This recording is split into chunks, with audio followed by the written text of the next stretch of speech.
कैसा होगा कलयुग के बाद का युग। हिंदू धर्म ग्रंथों में समय को काल कहा गया है और पृथ्वीलोक पर मनुष्य जाति के जीवन को कालखंड के 4 युगों में विभाजित किया गया है। सतयुग, त्रेता युग, द्वापर युग और अंत में कलयुग। अभी पृथ्वीलोक पर कलयुग का समय चल रहा है, एक ऐसा काल जो इस पूरे 4 कालचक्र का सबसे डरावना और पाप से भरा हुआ युग होता है, जिसमें मनुष्य अपने सभी धर्म कर्मों के कार्यों को छोड़कर अधर्म के काम करने लगता है। इस युग में इंसान केवल धन और सुख के पीछे भागता रहता है, इसलिए इस युग के इंसान को कभी मन की शांति प्राप्त नहीं होती। इस युग में धर्म का केवल 1/4 हिस्सा ही रह जाता है, जहां कोई किसी का सगा नहीं और सब अपने फायदे के लिए जीते हैं। लालच और आतंक ने इस पूरी दुनिया को अपना गुलाम बना रखा है। आज ये सारी परिस्थिति हमें अपने आसपास कहीं न कहीं देखने को मिल ही जाती है। पर हिंदू धर्म में लिखे गए ग्रंथों के अनुसार अभी तो यह कलयुग का आरंभ है, क्योंकि कलयुग जब अपनी चरम सीमा पर पहुंचेगा तो वह समय इंसानों के लिए और भी ज्यादा पीड़ादायक होने वाला है और इंसानों के लिए किसी श्राप से कम नहीं होगा। तो दोस्तों, आज के इस वीडियो में हम यही जानने वाले हैं कि कलयुग में आगे क्या होगा और इंसानों के लिए इस श्रापित कलयुग का अंत कैसे और कब होगा। हिंदू धार्मिक ग्रंथों की माने तो अभी हम जिस समय में हैं वह कलयुग का 22वां चक्र है। इसका वर्णन हमें गीता में भी देखने को मिलता है और गीता में यह भी कहा गया है कि युगों का परिवर्तन हमेशा इसी तरह चलता रहता है और यह तब तक चलता रहेगा जब तक ब्रह्मा और इस ब्रह्मांड का अंत नहीं हो जाता। हमारे ग्रंथों को देखा जाए तो इसमें सभी 4 युगों के लिए एक समय निर्धारित किया गया है। जैसे सतयुग 4800 दिव्य वर्ष यानी पृथ्वी के 17,28,000 वर्ष तक रहता है। इसके बाद त्रेता युग की शुरुआत होती है जो 3600 दिव्य वर्ष यानी पृथ्वी के 12,96,100 वर्ष तक चलता है। इसके बाद तीसरा युग द्वापर युग की शुरुआत होती है जो 2400 दिव्य वर्ष यानी 8,64,000 वर्ष तक चलता है और इसके बाद इसका अंत होता है। और अंतिम कालखंड यानी कलयुग की शुरुआत होती है जो 1200 दिव्य वर्ष यानी पृथ्वी के 4,32,000 वर्षों तक चलता है। इसमें पाप और लालच चरम सीमा पर होते हैं। पृथ्वी पर से धर्म का लगभग विनाश हो चुका होता है, जिसके कारण भगवान विष्णु को दोबारा से अपना अवतार लेकर पृथ्वी पर आना होता है और इस तरह भगवान विष्णु अपने अवतार के साथ कलयुग के अंत में पृथ्वीलोक पर जन्म लेते हैं और अधर्म का विनाश करके दोबारा से धर्म की स्थापना करते हैं, जिससे इस पूरे काल चक्र की शुरुआत दोबारा होती है और दोबारा से सतयुग के काल चक्र का शुरुआत होता है। चलिए जानते हैं आने वाले कलयुग में पृथ्वी लोक का हाल कैसा होगा। ग्रंथों में कलयुग के बारे में एक कथा का वर्णन मिलता है, जिसमें एक दिन नारद जी भगवान विष्णु से पूछते हैं कि भगवान, अभी द्वापर युग चल रहा है और आने वाले समय में पृथ्वी लोक पर कलयुग की शुरुआत होने वाली है, तो आपसे जानना चाहता हूं कि आने वाला कलयुग आखिर कैसा होगा, आखिर मनुष्य उस युग को कैसे पहचानेंगे। तब भगवान विष्णु जवाब देते हैं कि कलयुग एक ऐसा समय होगा जहां इंसानों की आयु घटकर केवल 12 से 16 वर्ष तक ही रह जाएगी। मनुष्य की युवा अवस्था लगभग समाप्त हो चुकी होगी और बहुत ही कम उम्र में लोगों के बाल सफेद होने लगेंगे। युवा अवस्था में आने से पहले स्त्री और पुरुषों को बुढ़ापे वाले रोग होने लगेंगे। भगवान विष्णु नारद जी से ये भी कहते हैं कि कलयुग में पृथ्वी लोक पर पाप अपनी चरम सीमा पर होगा, जिसकी शुरुआत स्त्री के केशों यानी बालों से होगी, क्योंकि अभी के युग में जिस स्त्री के बालों को उसकी सुंदरता के लिए जरूरी माना जाता है, कलयुग में स्त्रियां उन्हें कटवाने लगेंगी और उन्हें रंगना भी शुरू कर देंगी और इस तरह कलयुग में स्त्रियां अपनी सुंदरता खो देंगी। पुरुष होंगे स्त्रियों के गुलाम। भगवान विष्णु नारद जी की कलयुग के बारे में बताते हुए कहते हैं कि कलयुग में एक समय ऐसा भी आएगा जब सभी पुरुष स्त्रियों के अधीन होकर अपने जीवन को बिताएंगे।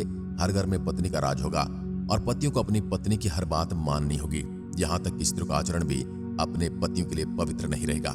पति पत्नी का रिश्ता खो देगा अपनी पवित्रता।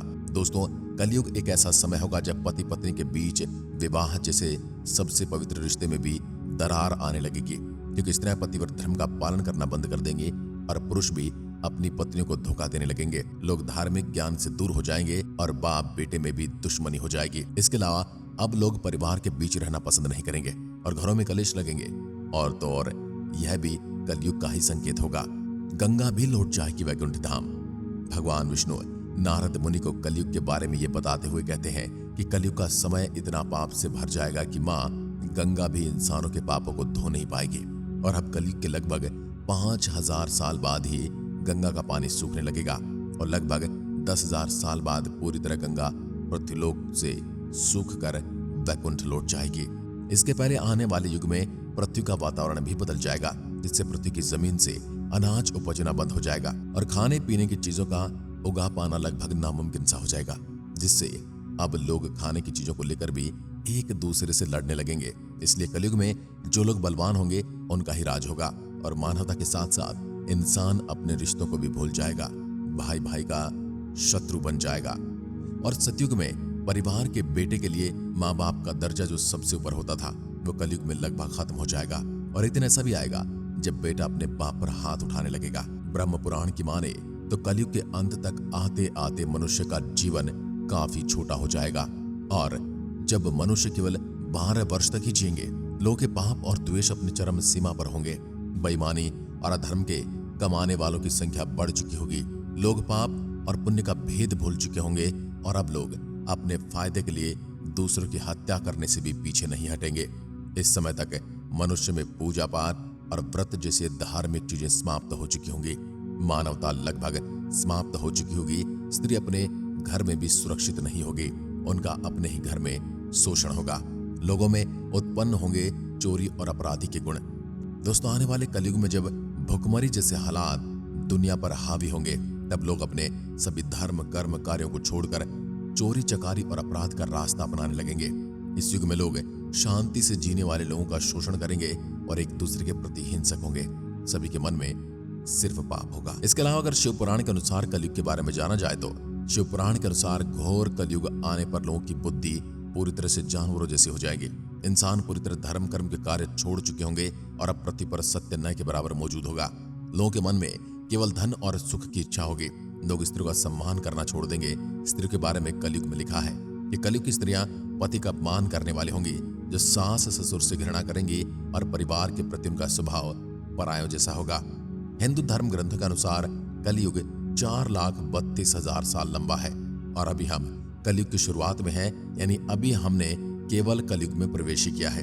हमारे ग्रंथों की माने तो कलयुग का प्रारंभ आज से 5,121 साल पूर्व हुआ था।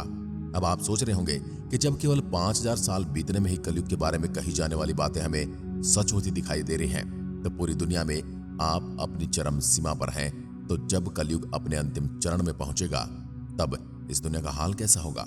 कैसे होगा कलयुग का अंत? हिंदू धर्म ग्रंथों की माने तो पृथ्वीलोक पर जब भी अधर्म अपनी चरम सीमा को लांघ देता है, तब भगवान अपने अवतार के रूप में पृथ्वीलोक पर जन्म लेते हैं और अधर्म का नाश करके धर्म की स्थापना करते हैं। हमारी पौराणिक कथाओं में ये साफ साफ लिखा है कि पृथ्वी पर इस तरह कई अवतारों ने जन्म लिया, जिनमें श्री राम और भगवान श्री कृष्ण द्वारा धर्म की स्थापना के लिए की गई लीलाओं की चर्चा हमें सबसे ज्यादा देखने को मिलती है। और हिंदू धर्म ग्रंथों में हमारे इस कलयुग के अंत के बारे में भी लिखा गया है। इसमें कहा गया है कि जब कलयुग के अंत आते आते इस दुनिया का पाप का घड़ा भर जाएगा, धर्म की स्थापना करने के लिए इस पृथ्वीलोक पर विष्णु के अवतार कल्कि का जन्म होगा। भगवान विष्णु का यह अवतार विष्णु यशा नामक ब्राह्मण के घर में जन्म लेगा और इस तरह भगवान कल्कि केवल पृथ्वीलोक पर 3 दिनों में ही अपने अवतार के जरिए समस्त अधर्मियों का नाश कर देंगे, जिसके बाद पृथ्वी पर एक बड़ा प्रलय आएगा और पूरी पृथ्वी पर प्राकृतिक आपदाएं अपनी चरम सीमा पर होंगी। कई वर्षों तक बारिश होगी, बड़े बड़े तूफान आएंगे, जिससे पृथ्वी पर पूरी तरह से जल ही जल हो जाएगा।